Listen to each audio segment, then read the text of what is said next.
Salve, salve, amigos da astronomia em todo mundo. Meu nome é Sérgio Sacani, sou editor do blog Space Today. E você está assistindo a mais um Space Today TV. No programa de hoje, vamos falar de quem? Dele, né? Faz tempo que a gente não fala do James Webb, então hoje é dia de falar do James Webb, porque ele fez uma imagem espetacular, mais uma, né? Para sua galeria aí, infindável de imagens maravilhosas. Dessa vez ele fez da nebulosa do Caranguejo, a famosa M1. Isso mesmo, o primeiro objeto no catálogo de Messier. Então é o seguinte, vamos entender essa história toda, ver as imagens maravilhosas do James Webb. Manda a vinheta.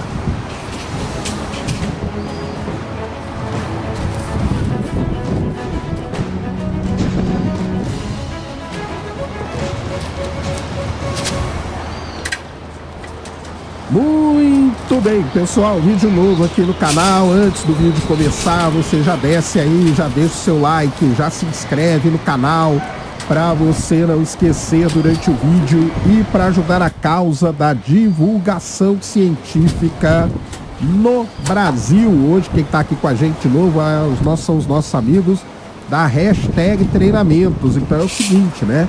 Vai começar aí a Black Friday da hashtag Treinamento. Você tem que se inscrever na lista deles para aproveitar 50% de desconto nos cursos que eles têm. Cursos de quê? Power BI, Python, SQL, Excel, uma grande quantidade de cursos lá para você aprender a programar. É só você clicar no QR Code aqui, que vai aparecer aqui na tela. Você entra lá, coloca seu nome na lista. Quando chegar na Black Friday, que começa ali dia 13 de novembro, aí você faz o quê? Você vai ser avisado e vai poder aproveitar a promoção da hashtag Treinamentos. Combinado? Então vai lá, um salve pra galera da hashtag Treinamentos. Eles fizeram aquela semana de Python lá e eu recebi feedback aí da galera que fez e falaram que é muito bom. Então quer dizer que os caras manjam mesmo. Então vai lá na hashtag Treinamentos, o QR Code tá aí para você colocar o seu nome na lista. Combinado? Vamos para o vídeo de hoje, passar aqui nossos 10, 15 minutinhos batendo um papo sobre algo importante, interessante e relevante que acontece no nosso universo. Como eu falei para vocês, hoje é dia, na verdade, viu, pessoal, tem muita coisa do James Webb, tá? Muita coisa mesmo. Eu vou começar com essa aqui porque é um negócio sensacional, né? Então temos aí que pôr em dia todas as notícias do nosso querido telescópio espacial James Webb. Mas é o seguinte, lá no ano 1054, os astrônomos registraram uma supernova no céu. Isso mesmo, ela foi vista, tá? Ela foi vista no ano de 1054. A supernova foi vista e foi registrada. Uma supernova acontece, vocês já sabem, quando uma estrela de grande massa implode e depois explode. E o que ela deixa para trás depois da explosão, basicamente, pode ser uma estrela de nêutrons, pode ser um buraco negro, mas ela deixa para trás também uma nuvem de detritos, no caso dela deixar uma estrela de nêutrons. E essa estrela de nêutrons pode ser uma magnetar, pode ser um pulsar, e aí pode ser outros tipos de objetos, beleza? Muito bem, depois que essa estrela explodiu lá no ano de 1054 e ela foi observada no céu, ela deixou para trás uma nuvem de detritos, que os astrônomos chamam de remanescente de supernova. Então, quando você ouvir esse termo remanescente de supernova, isso aí quer dizer nada mais, nada menos do que a nuvem de detritos que é deixada para trás depois que uma supernova explode. Beleza? Muito bem. E essa nuvem que ficou, essa remanescente de supernova que ficou, quando ela foi observada anos depois por um astrônomo muito famoso, conhecido como Charles Messier, que fez um catálogo, né? Uma coisa muito legal a história do Messier, porque ele resolveu observar o céu e catalogar objetos que poderiam ser confundidos com cometas. Olha só que legal.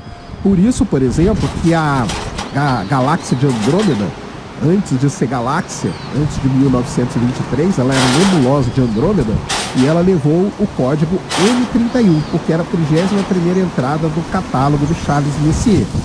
E essa nebulosa, essa remanescente de supernova que sobrou da explosão dessa estrela em 1,54, ela ficou conhecida como M1. M1, a primeira entrada do catálogo do Charles Messier. E ela recebeu um nome muito interessante chamado de Nebulosa do Caranguejo. E aí é o seguinte, eu vou colocar uma imagem aqui, que digamos é a imagem original de como ela era vista naqueles telescópios da época. E aí você vai ver que ela até se assemelha a um caranguejo. Porque se você vê as imagens de hoje, tanto do Hubble como a do James Webb, que nós vamos mostrar aqui, você vai falar assim, aonde que tem um caranguejo aí nessa imagem? Não tem.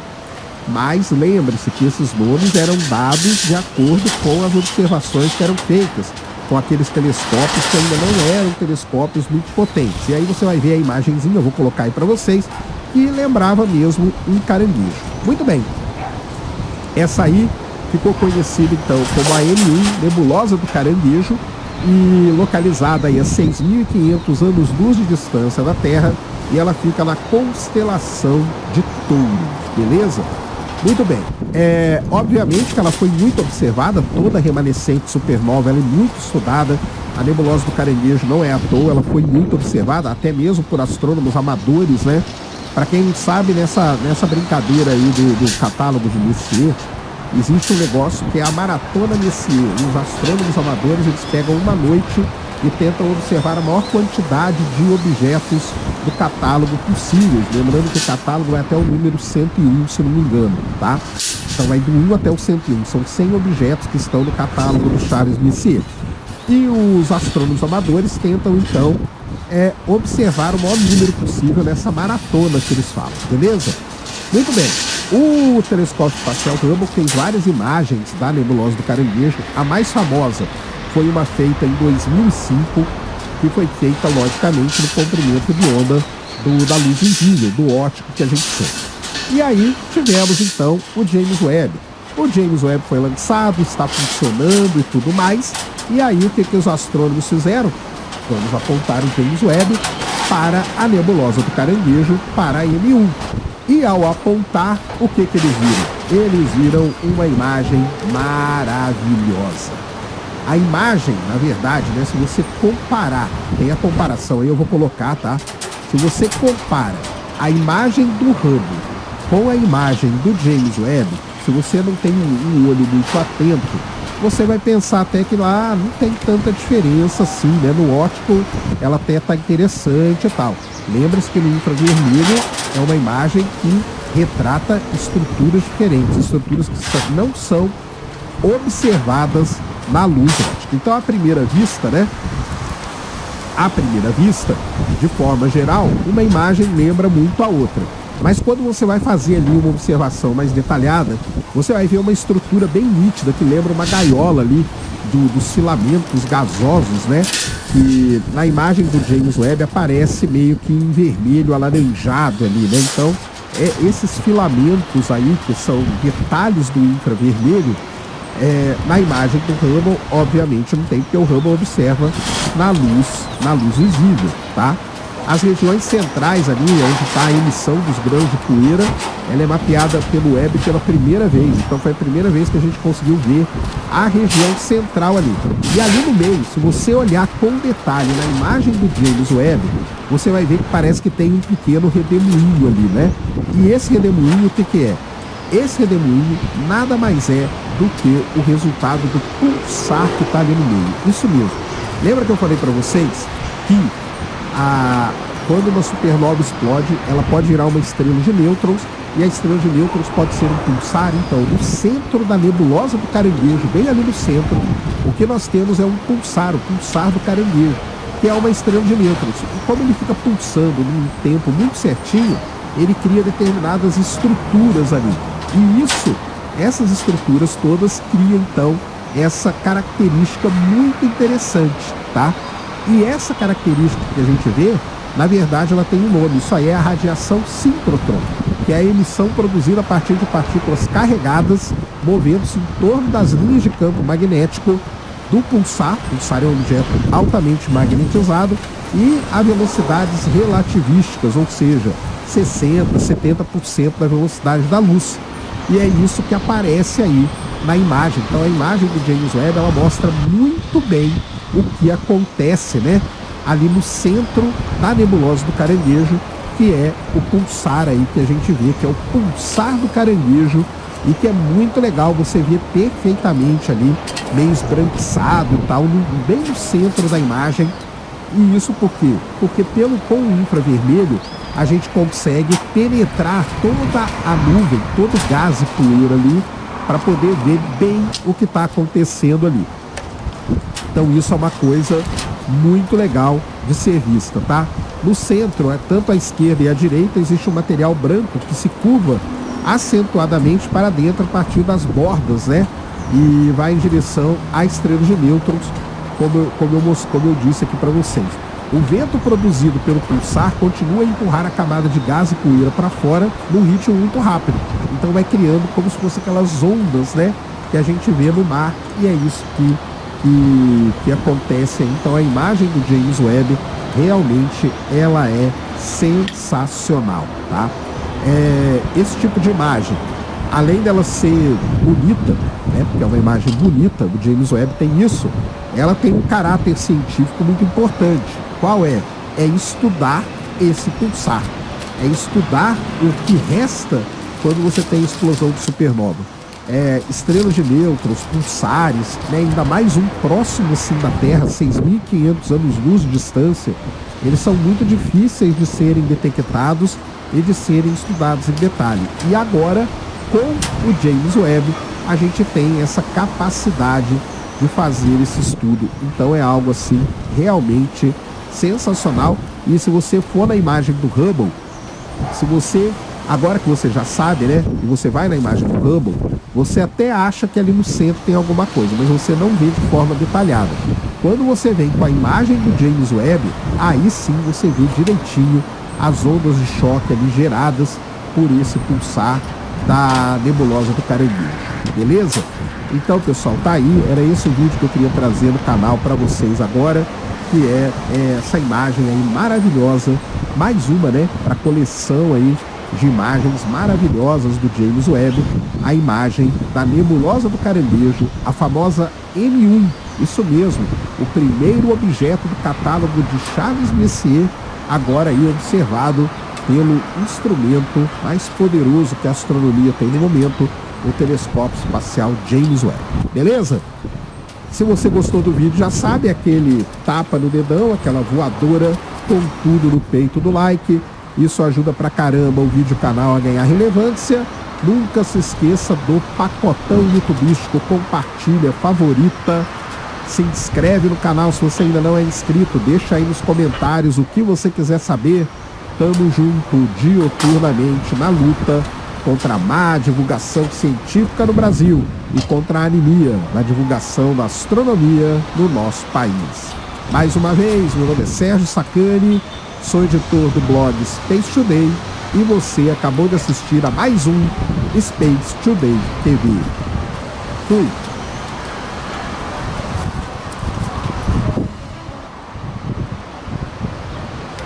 Salve, salve, amigos da astronomia em todo mundo. Meu nome é Sérgio Sacani, sou editor do blog Space Today e você está assistindo a mais um Space Today TV. No programa de hoje é o seguinte: a teoria, a ideia, a hipótese mais vigente, mais aceita no caso da formação da Lua, é que um objeto do tamanho de Marte, chamado Theia, ou seja, um planeta, bateu com a Terra há muito tempo atrás. E isso acabou formando a Lua. O que os pesquisadores descobriram agora, sabe o que é? Que existem pedaços desse planeta dentro da própria Terra. Ou seja, existe um outro planeta dentro da Terra. Vamos entender essa história toda. Manda a vinheta.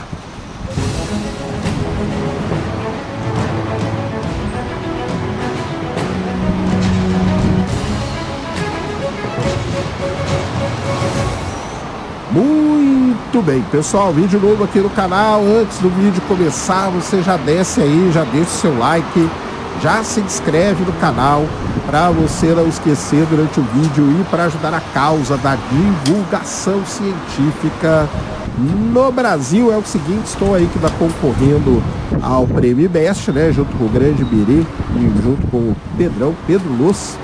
Aliás, eu conversei com o Pedrão outro dia, vou conversar com o Iberê, ou seja, conversando aí com meus concorrentes, hein? Tô brincando. Pessoal aí que merece mais. É o seguinte, tô lá concorrendo, somos 3, eu tô em terceiro, então assim, preciso do voto de vocês. Vou deixar o link aí, são 3 agora, só para vocês votarem. Então corra lá e vote no Space Today, ajuda a gente aí um pouquinho, beleza? Vamos para o vídeo de hoje, passar aqui nossos 10, 15 minutinhos, batendo um papo sobre algo importante, interessante e relevante que acontece no nosso universo. E hoje vamos falar da minha área mesmo, que é a área de geofísica. E por que isso, né? Porque os pesquisadores aí acabaram de publicar um artigo com uma grandíssima descoberta, um negócio realmente muito interessante. Lá na década, né, vamos chamar assim, na década de 1980, os geofísicos descobriram bolhas no manto da Terra. Eles chamaram essas regiões de LLVPs, ou seja, grandes províncias de baixa velocidade, Large Low Velocity Province, é assim que eles chamaram. E o que quer dizer isso? Era baixa velocidade do quê? Baixa velocidade de propagação das ondas geradas pelos terremotos na Terra. Então, você tem um terremoto, são geradas ondas sísmicas, essas ondas viajam pelo interior do planeta, e quando elas passam por essas bolhas, por esse material, a velocidade dela é reduzida, é diminuída, e isso causa uma anomalia no sinal, e essa anomalia é registrada pelos sismômetros no mundo todo. Isso aí virou uma grande questão, né? O que eram essas bolhas aí? Eu já fiz vídeo dessas bolhas aqui, bastante vídeo até, porque essas bolhas elas causam vários problema, né? Mas elas têm várias consequências no planeta Terra. Elas podem causar ali uma variação no campo magnético, elas podem causar também variações no campo gravitacional do planeta e tudo mais, podem ajudar ali na deriva, né, dos polos. Então tem várias coisas ali que essas bolhas que ficam flutuando aí no manto da Terra podem ajudar.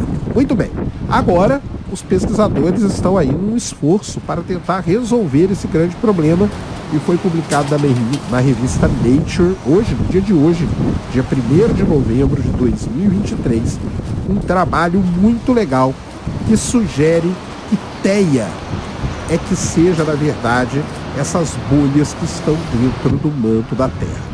Primeira coisa, para quem não sabe o que eu estou falando, o que seria Theia? Theia, de acordo com a hipótese mais aceita, é o seguinte: há muitos bilhões de anos atrás, logo lá na formação do Sistema Solar, um grande objeto que tinha mais ou menos o tamanho de Marte deve ter se chocado com a Terra.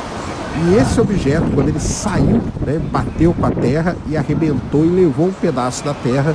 E esse material todo, misturado com esse objeto, que era um planeta, um protoplaneta que se chocou com a Terra, acabou dando origem à nossa Lua. A gente tem vários estudos que mostram isso, a gente tem vários estudos de isótopos, tudo indica que foi assim que a Lua se formou. Foi assim mesmo? Não sabemos, mas tudo indica que foi.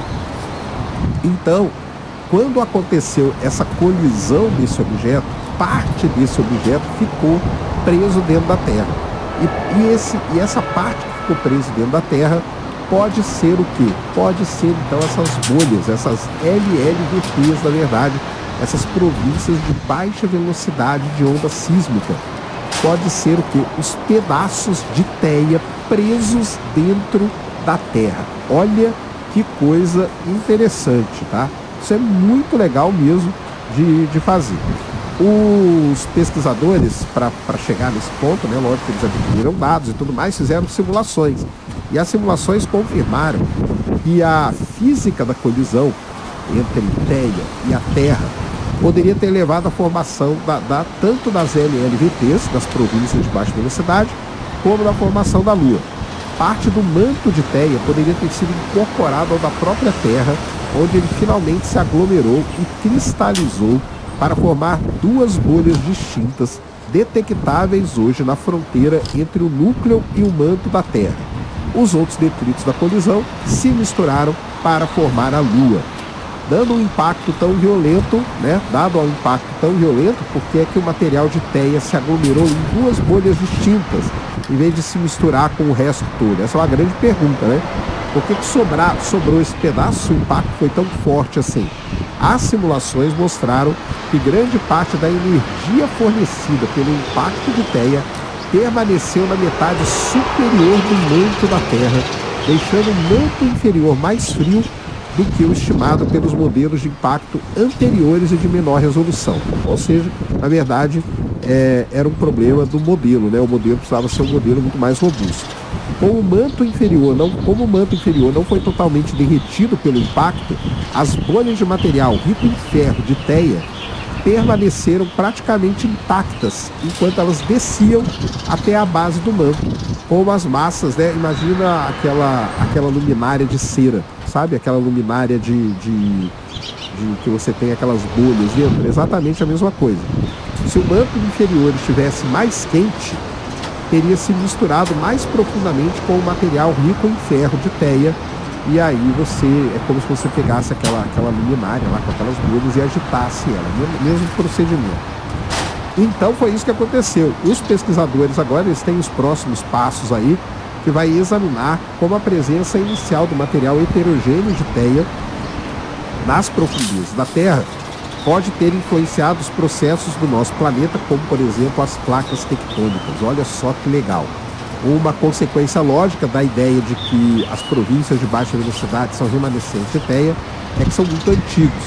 Faz sentido investigar se isso teve efeito nas placas tectônicas. Isso quer dizer que o impacto de Theia com a Terra, lá no começo da história do Sistema Solar, pode, além de ter gerado a Lua, além de ter gerado essas províncias essas grandes províncias de baixa velocidade, isso pode ter também dado início ou contribuído de alguma maneira ao processo todo do tectonismo no nosso planeta. Isso é muito interessante mesmo e hoje então seria a melhor explicação para essas bolhas ou essas zonas, essas províncias de baixa velocidade que a gente encontra no planeta Terra. Isso quer dizer que pode ter dentro da Terra os restos de um outro planeta. Ou seja, o objeto que bateu com a Lua, os restos dele pode estar aqui dentro do nosso planeta. E isso é muito legal, é legal pra caramba. Isso foi detectado pelas ondas sísmicas, foi simulado e você tem também a composição. Como Theia provavelmente era rica em ferro, esse material que a gente encontrou aí também é rico em ferro, por conta das velocidades de propagação sísmica. Então você tem aí tudo indicando que é isso que aconteceu. Um trabalho muito legal, um trabalho muito interessante mesmo, que resolve aí um problema que vem desde a década de 1980. Já teve uma ideia de ser Theia também, essa ideia já foi descartada. Tinha ideia de ser restos de placas tectônicas também, e agora voltou com essa ideia de Theia graças às simulações que foram feitas da melhor forma possível. Então está aí para você. Me diga aí nos comentários o que você acha de ter os restos de um antigo planeta flutuando no manto da Terra. É um negócio muito legal. Para quem é da área aí de a gente chama de GeoQQ, que é geologia, geofísica ou qualquer outra área ligada a isso, é com certeza algo muito legal. Beleza? Pessoal, esse então era o vídeo que eu queria trazer aqui no canal para vocês agora. Espero que vocês tenham gostado. Se gostou, já sabe, aquele tapa no dedão, aquela voadora com tudo no peito do like. Isso ajuda pra caramba o vídeo, o canal a ganhar relevância. Nunca se esqueça do pacotão youtubístico, compartilha, favorita, se inscreve no canal se você ainda não é inscrito, deixa aí nos comentários o que você quiser saber. Tamo junto dioturnamente na luta contra a má divulgação científica no Brasil e contra a anemia na divulgação da astronomia no nosso país. Mais uma vez, meu nome é Sérgio Sacani, sou editor do blog Space Today e você acabou de assistir a mais um Space Today TV. Fui!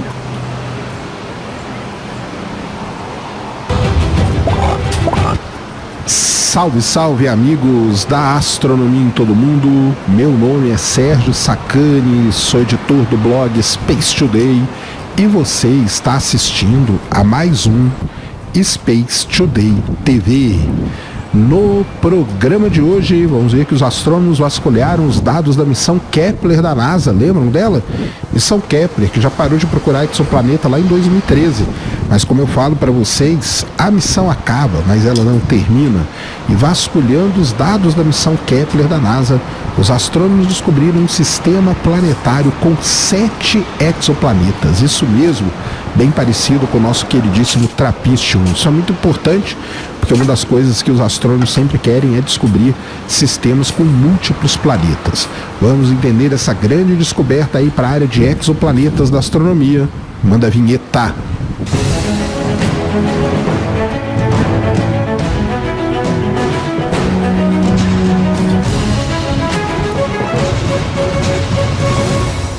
Muito bem, pessoal, vídeo novo aqui no canal. Antes do vídeo começar, você já desce aí, já deixa o seu like, já se inscreve no canal para você não esquecer durante o vídeo e para ajudar a causa da divulgação científica no Brasil. É o seguinte, vocês sabem que eu estou aí concorrendo à final do Prêmio Best, isso mesmo, tô eu, grande Iberê do Manual do Mundo e o grande Pedrão Luz, isso mesmo, do Ciência Todo Dia.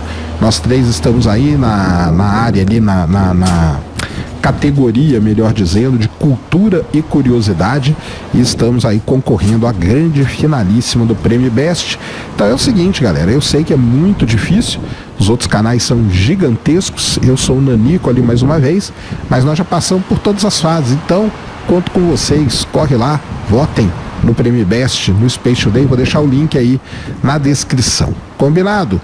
Vamos para o vídeo de hoje, passar aqui nossos 10, 15 minutinhos, batendo um papo sobre algo importante, interessante e relevante que acontece no nosso universo. E hoje vamos falar de exoplanetas, porque aconteceu aí o anúncio de uma descoberta realmente incrível de exoplanetas da missão Kepler. Lembram da missão Kepler? Provavelmente vocês não vão lembrar.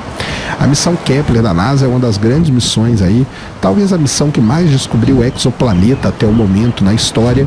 Ela parou de descobrir exoplanetas, na verdade, lá em 2013, quando ela parou de funcionar como missão Kepler, porque deu problema ali em alguns dos seus giroscópios. Ela virou a missão conhecida como missão K2, lembra do K2-18Bzinho? Então, ele faz parte dessa missão, que foi a continuação da missão Kepler da NASA, a grande descobridora de exoplanetas. Mas, como eu falo para vocês aqui em várias situações, uma missão espacial acaba, mas não termina. Por quê?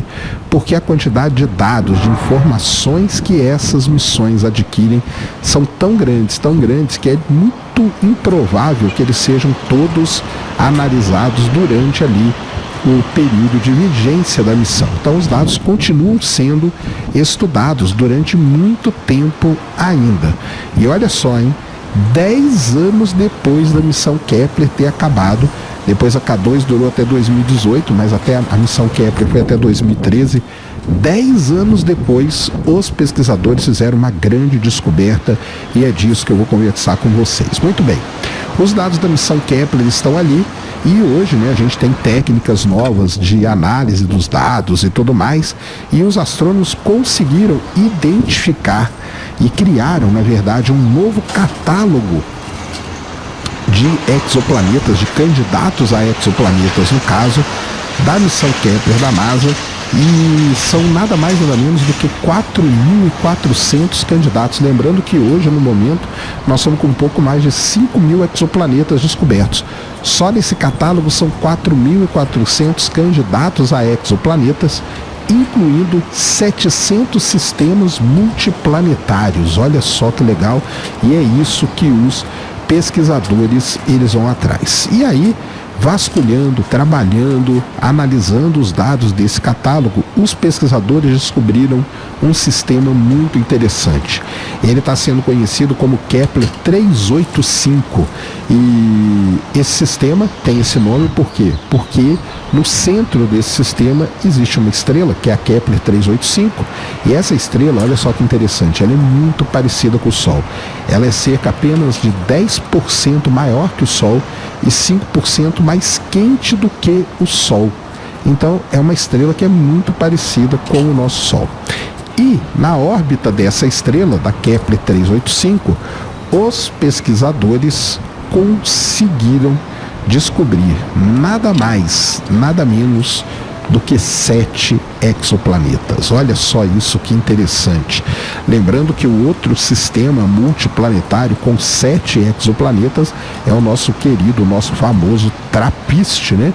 O TRAPPIST-1, ele também tem 7 exoplanetas. Os pesquisadores, eles gostam muito de descobrir sistemas multiplanetários. Na verdade, tudo indica que para que a gente possa, né, aquela nossa corrida insana, aquela nossa busca insana para encontrar a vida do universo, é preciso que um planeta, ele não só orbite uma estrela parecida com o Sol, tenha atmosfera, seja rochoso, tudo meio parecido que a Terra é, mas que ele tenha também o que? Outros companheiros no seu sistema. Então, é muito importante descobrir sistemas multiplanetários. O sistema Kepler 385 está localizado a 4.672 anos-luz de distância da Terra e é um dos poucos sistemas que conhecemos contendo mais de 6 planetas, sendo o outro exemplo o TRAPPIST-1 e o próprio Sistema Solar, né? Logicamente. No Coracali eu já falei, né? Uma estrela que é 10% maior que o Sol, 5% mais quente que o Sol, e aí você começa a ter os planetas, né? Então, o planeta mais perto da estrela é o Kepler 385bzinho. Ele tem uma massa de cerca de 12,8 vezes a massa da Terra, é 2,7 vezes maior do que o nosso planeta. Ele orbita a estrela a cerca de 10% da distância que a Terra orbita o Sol e ele completa uma órbita a cada 10 dias terrestres. O próximo aí na sequência é o Kepler 385czinho. Ele é um pouco maior e tem uma massa cerca de 13,2 vezes maior que a da Terra. A sua órbita é um círculo perfeito. Olha só, 13% da distância entre a Terra e o Sol e 15 dias terrestres é o período ano nesse planeta.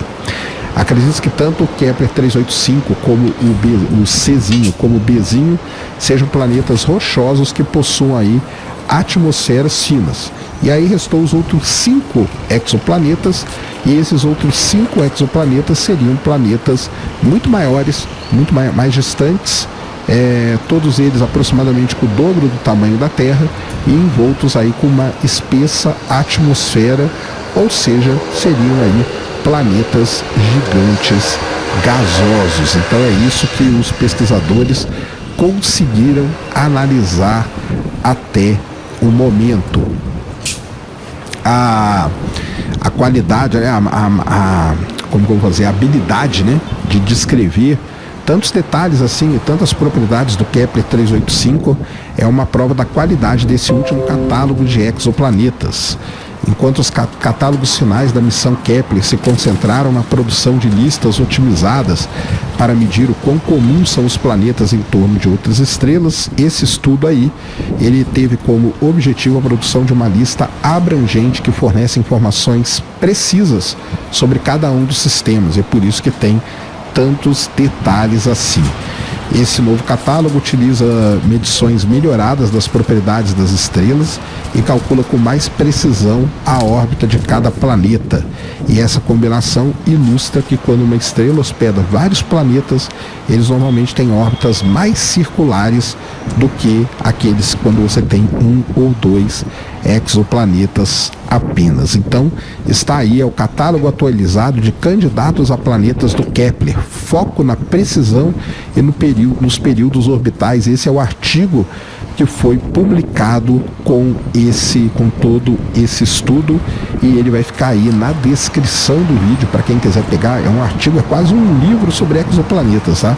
Tem 62 páginas, mas é muito legal mesmo, onde tem toda a descrição disso aí.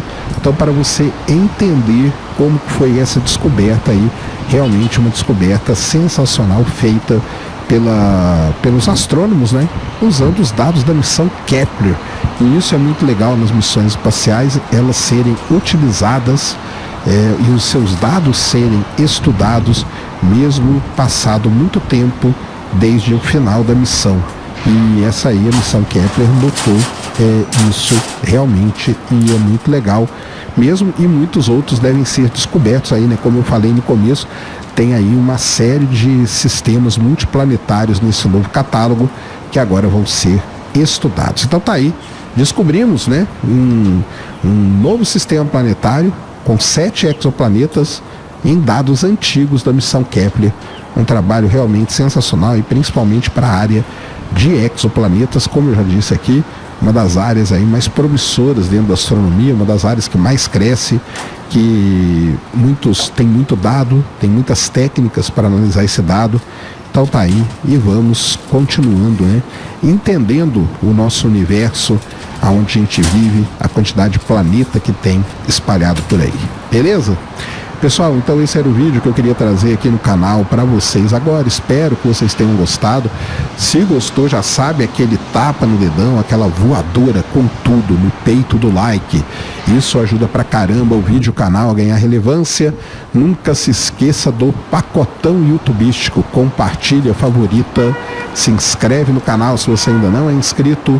Deixa aí nos comentários o que você quiser saber. Tamo junto diuturnamente na luta contra a má divulgação científica no Brasil e contra a anemia na divulgação da astronomia no nosso país.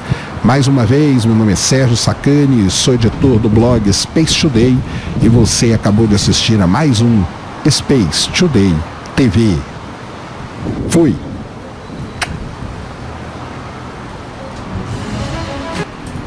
Salve, salve, amigos da astronomia em todo mundo! Meu nome é Sérgio Sacani, sou editor do blog Space Today, e você está assistindo a mais um Space Today TV. No programa de hoje, vamos falar dele. Faz tempo mesmo que eu não falo do James Webb, né? Mas acho que agora chegou a hora de falar, porque o James Webb fez imagens aí espetaculares, mostrando uma estrela bebê, uma protoestrela, uma estrela parecida com o Sol, algo que mostra, na verdade, como que foi, como o Sol era quando ele era uma estrela bebezinha. E o James Webb mostrou aí toda a atividade intensa dessa estrela bebê, dessa protoestrela. E é assim que a gente entende como as estrelas nasceram no universo.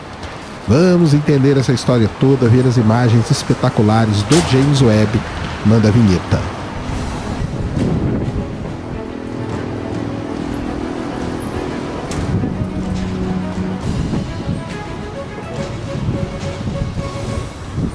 Muito bem, pessoal, vídeo novo aqui no canal. Antes do vídeo começar, você já desce aí, já deixa o seu like, já se inscreve no canal, para você não esquecer durante o vídeo, e para ajudar a causa da divulgação científica no Brasil. Tenho falado todos esses dias aí, vote lá no Space Today, no Prêmio Best. Estou lá disputando a final junto com o grande Iberê Tenório e junto com o grande Pedro Luz. Nós três aí nas finais, na final, digamos, né, do que da categoria de cultura e curiosidade. Eu vou deixar o link aí na descrição, então você vote lá. Se você não votou ainda, é muito importante o seu voto. Combinado? Vamos para o vídeo de hoje, passar aqui nossos 10, 15 minutinhos batendo um papo sobre algo importante, interessante e relevante que acontece no nosso universo. Muito bem, um dos grandes objetivos do James Webb, eu já repito isso aqui sempre, mas já que temos uma audiência rotativa, sempre é bom repetir, além de descobrir de analisar a atmosfera de exoplaneta, além de tentar encontrar as primeiras galáxias do universo, um dos grandes objetivos do James Webb é entender o processo de formação de estrela, o nascimento das estrelas. E por que que ele é especial para isso? Porque as estrelas normalmente nascem envoltas em nuvens de poeira e gás, e o James Webb, por observar no infravermelho, ele consegue então atravessar essas nuvens de poeira e gás e ver o que está acontecendo lá dentro, ou seja, examinar de perto, em detalhe, o processo que leva uma estrela a se formar. A gente sabe como que uma estrela se forma? A gente sabe, como eu falo aqui, de maneira geral, uma grande nuvem de poeira e gás que acaba se condensando, acaba girando e acaba formando uma estrela. Mas aí você tem mecanismos da formação da estrela, e esses mecanismos o James Webb está nos apresentando. Por exemplo, assim que uma estrela começa a se formar, que ela vira uma protoestrela, como a gente chama, ela começa a ter uma atividade muito intensa. Ela é uma estrela bebê. Como eu brinco, né, eu faço analogia com o ser humano. O ser humano, quando ele é bebê, ele é todo ativo, ele chora, ele grita e tudo mais. Então a estrela é a mesma coisa. Uma estrela bebê, ela tem uma atividade intensa. Nessa atividade dela, ela gera jatos, fluxos de material. Ela acaba expelindo grande parte desse fluxo de material em jatos bipolares. E quando acontece isso, cria-se um objeto no céu. Porque a estrela, na verdade, a gente não vê, mas os jatos a gente vê. E esse objeto é chamado de objeto Herbig-Haro. São os objetos HH. E estudar isso quer dizer que a gente vai estar entendendo o processo de formação de estrelas. E foi exatamente isso que o James Webb fez. Eu já fiz um vídeo, você vai pensar que é o mesmo, mas não é. Eu já fiz um mostrando as imagens que ele fez de um objeto Herbig-Haro. E agora eu vou trazer outro aqui que fica na constelação, na nebulosa, né? Na nebulosa de Órion ali, que é um grande berçário estelar, e ali dentro está cheio desse tipo de processo. Então é o seguinte, tá? O objeto, ele é chamado de HH 212. Como eu falei, o objeto Herbig-Haro está ligado a uma protoestrela. Essa estrela ali, ela deve ter no máximo 50 mil anos de idade, ou seja, uma estrela que acabou de nascer. Essa imagem aí, ela é muito interessante porque, na verdade, é como se a gente voltasse 4,6 bilhões de anos atrás e pudesse ver o nosso Sol nascendo. Como eu falei, a gente não consegue ver o brilho da protoestrela, porque ela está escondida dentro de um disco denso de poeira e gás. A protoestrelinha está lá dentro, mas o que a gente consegue ver são esses jatos aí, avermelhados, rosados, que estão sendo disparados em direções polares opostas. O HH 212 está situado em Órion, perto ali das Três Marias, que a gente chama, faz parte da nebulosa de Órion, né? A 1.300 anos-luz de distância, já que a nebulosa de Órion é um grande berçário estelar. O que acontece é o seguinte: à medida que a bola de gás que está no centro acaba se compactando e girando, se girar muito rápido, ela vai se despedaçar. Então, algo tem que se livrar do momento angular. Então, esses jatos e fluxos aí